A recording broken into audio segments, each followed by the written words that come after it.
A big weekend for Bryson DeChambeau in his professional debut. We'll tell you his path to earning full status on the PGA Tour. Projecting ahead, what kind of a year can Bryson DeChambeau have? Could we possibly see him make Davis Love III's Ryder Cup team? Or should we seriously pump the brakes? Plus, Bryson says he's going to change the game, but not just for tour pros, but all golfers. We'll analyze his impact. Also ahead, she came short of 1 3-peat last week, but Lydia Ko has a chance for 3 in a row again this week. I know it's confusing. Hang in there, though. We'll explain. And, of course, we're going to talk about the Tour's most recent winner, Branden Grace, who got his first PGA Tour win this last weekend on Hilton Head. We're going to look at his chances this year in the majors, coming up right now on Golf Central.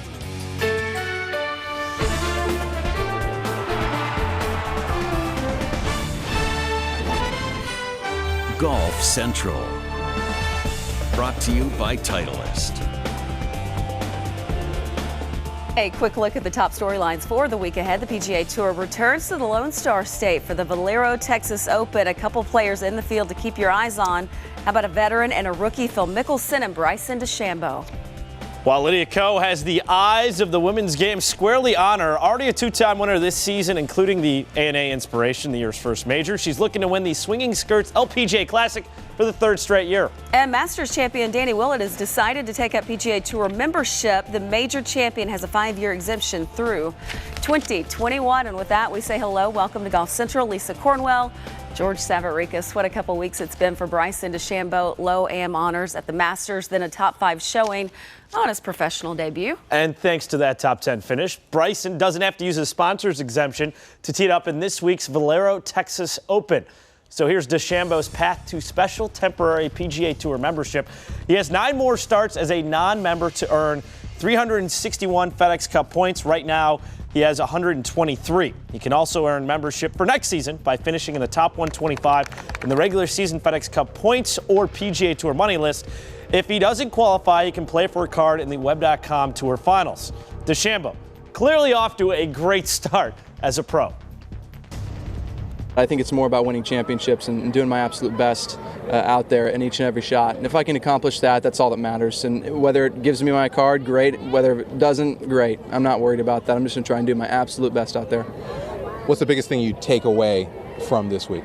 Confidence. More and more confidence each and every week. 21st last week, top 10 this week. It's getting there.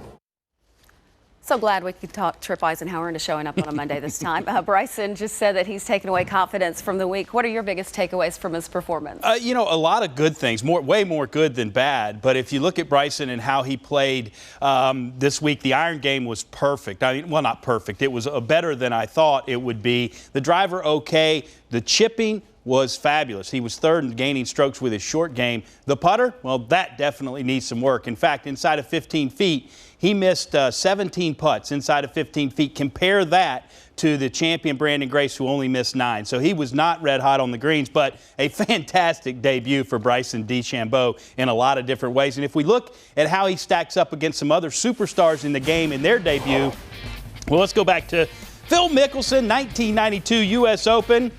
Well, he did some trunk slamming. He missed the cut in his pro debut, but we know Phil that he has missed some cuts in his career, but you know, a Hall of Fame career in every way. And future Hall of Famer, no question, one of the best players of all time, Tiger Woods. Hello world moment came at the 14th hole, par 3, hole in 1. How about that? That's a pretty good debut, but he did finish tied for 60th, and of course Tiger went on to win just 79 times after that. Jason Day, look at the young Jason Day, 2006 John Deere Classic. He made the cut, tied for 67th for Jason Day. A nice weekend for Jason Day there at John Deere. Rory McIlroy, the British Masters, 2007. Imagine it raining there, Lisa. And of course, that golf swing has not changed. The boyish looks sure as heck have. And Rory McIlroy, nice solid debut, tied for 42nd. And Jordan Spieth, well, now this was 2013 when he was trying to do what Bryson's trying to do, and that's gain tour status without any status at the beginning of the year.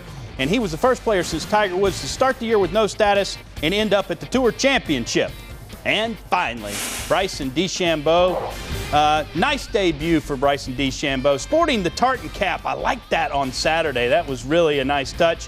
And there's his opening tee shot as a pro. He finished tied for 4th. So, well, if we stack it up against all those players, you can't. You got to say Bryson DeChambeau, best debut of anybody, and also the best debut of the guys who have won the NCAA and the U.S. Amateur by far. So, great start for Bryson. Not just impressive in Hilton Head, but you think about what he did with all the pressure on him, too, the week prior at the Masters. So definitely pretty good month for that young man. DeChambeau's tied for 4th finish at Harbour Town. That earned him $259,000, but life on the PGA Tour wasn't always this financially rewarding. 1971 was one of Jack Nicklaus's best seasons playing golf, 5 wins, including a major. That year, he also led the tour's money list with $244,000 earned, which, well, that's $15,000 less than what DeChambeau collected on Sunday. Well, we've added some more muscle to this edition of Golf Central with Golf Channel insider Tim Rosenfort, Golf Channel contributor Matt Adams, the host of Fairways of Life on SiriusXM, also simulcast on golfchannel.com. First off, when are we going to see Bryson DeChambeau coming up after the tie for 4th finish at the RBC Heritage? Well, he's playing this week. Let's crunch some numbers. This is his tentative schedule through the U.S. Open anyway. RBC Heritage counted as 1. Valero's supposed to count as 2, but it doesn't because it's a top 10. So he gets a freebie there. It doesn't show on this graphic, but he is actually skipping Zurich, even with a top 10 at Valero, because he needs a break. He's going to also shoot some commercial stuff down in Dallas. Then the Nelson, then Colonial. Colonial's interesting because he's hoping for a Champion's Choice pick, which, if that happens, that would go toward the invitational category, and a byproduct that wouldn't count toward his sponsors' exemptions. Memorial would be next. Again, that is an invitational, so that doesn't count toward the 7, but does toward the 12. And then U.S. Open qualifying, which doesn't count for anything except that it would mean the U.S. Amateur champion potentially getting into the U.S. Open. The big deal here is if he can get up to 351 FedEx Cup points approximately. He already earned 123 with that T4. If he gets to 351, then he can play unlimited sponsor exemptions throughout the rest of the year to earn as much as he wants to do, and 361 points, excuse me, and to play as much as he wants to do before the year's over. In a scenario we saw just last year with Patrick Rogers, thanks to that runner-up finish at Wells Fargo, he was able to ride that momentum. What do you think of the splash he's made so far, able to turn heads in his professional debut, and clearly a unique approach to the game? Well, certainly one of the areas, George, where he has turned heads is because of his irons. They're all the same length. Between a 7, maybe a 6 iron, depending on how you measure, 37.5 inches. So the big question people are asking now is this where Bryson DeChambeau will actually change the game? Are we destined for irons to be all the same length? Whoa, slow down now before we go down that road. If you right now cut down your irons so they were all the same length, you have to remember that your long irons weigh less in the head in order to accommodate the longer shaft. You have to accommodate the lie, you have to accommodate the flex, you have to accommodate the torque. So it's not as simple as simply cutting down all the clubs and making them the same length. You also have to adjust the head weight. The other thing that Bryson does is he has massive grips on his clubs. They're really huge. If you have big grips on the club, it's kind of a little secret of club makers. The smaller the grips that you have, the more your hands can get involved, the easier it is to hit a draw. So the bigger the grips that you have, the more likely you have, if there's movement on your ball, for it to go right. And for the vast majority of amateur golfers, that's not a direction that they want the ball to go anymore. All right, and other news moving along. Danny Willett, a name that most American golf fans weren't necessarily too familiar with prior to what he did at Augusta. Rosie, that could be changing for some time to come. We're going to get to possibly see a healthy amount of him over here. Especially during the FedEx Cup playoffs, because that's really what this is all about. Now, as a member of the PGA Tour, he can play in those events, but there's no indication to the Tour that he's going to add any. It just basically backs him up in a situation, because as you count WGCs and majors, and we get to a certain point in the year where he gets to his mandatory 15, then you could see him in the FedEx Cup playoffs, right from the start all the way to the Tour Championship. It'd be interesting to see how he's able to perform on that stage. Lisa? Time now for the Bridgestone Performance Moment. Trip, take us through Branden Grace's key moment Sunday at the par 416. Well, this is where if there was a door to open for Luke Donald as a chaser, this was it. Left off the tee, iron into the bunker, and difficult to get it all the way to the green. And, well, not an easy bunker shot, but he was perfect out of the bunker so far for the week. And downhill, running away from him, about 11 feet away, and we're going to see if he could stay perfect out of the bunkers. And he was 6 out of 9 from 10 to 15 feet this last week, and none better than that par save right there on 16. Retaining his 3-shot lead with just 2 holes to play, definitely an important moment for him. Let's take a look at some key stats over the week that played a huge role for Grace in securing his first PGA Tour title. He led the field in par 4 scoring. He was second in proximity around the green and fourth in scrambling. Let's hear from Grace in his own words. When I made the birdie on 9, I thought, now I've got it going. I thought I've caught up, and now it's just about making a couple and then just, kind of hoping that it goes your way. I was fortunate. I got 2 on the back 9. I think it was 12 and 13. When I made those 2, I really thought, okay, now I'm in a good position. Now I need to hang on. And then, I thought a real tough backside there. The stretch is that the par 3, 14. That's just a beast of a hole. It's not the longest, but it's so tough. And it was one hole that I was really, pretty anxious of getting to the whole day. And I managed to hit one great swing and managed to make a 2-putt. So when I got after that, I knew it's not done, but just try to eliminate the mistakes coming in. The last couple of months it's been pretty tough. I know I've been playing some good golf, but just not finishing it off. And I had some good moments and some good things that I can feed off from last year coming into this week.